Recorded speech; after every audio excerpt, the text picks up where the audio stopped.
Hello guys, today we will be unboxing the all-new Amazon's Echo Dot 3rd generation. So let's proceed further and see what all features we get with it. Before unboxing, let's have a quick scan over the box.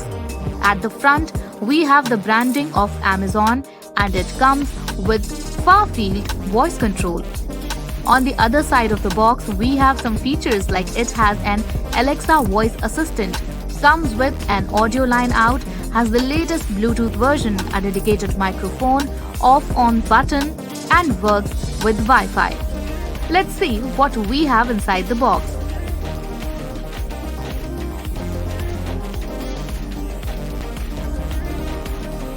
Inside the box, we have an Echo Dot with some paperwork, including an installation guide, a user manual, things you should try with Amazon Echo Dot, and a power adapter. At the top, we have 4 buttons, 2 for volume up and down, 1 is to mute the microphone, and the last is to activate Alexa.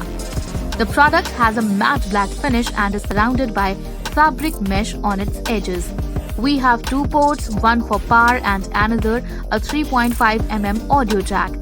Amazon Echo Dot can be used for various tasks like setting timers, playing your favorite music and controlling your smart home services. Amazon Echo Dot can be used for various tasks like setting timers, playing your favorite music and controlling your smart home devices. If you want to make your home smart and make your life easier, this Echo Dot will help you do so.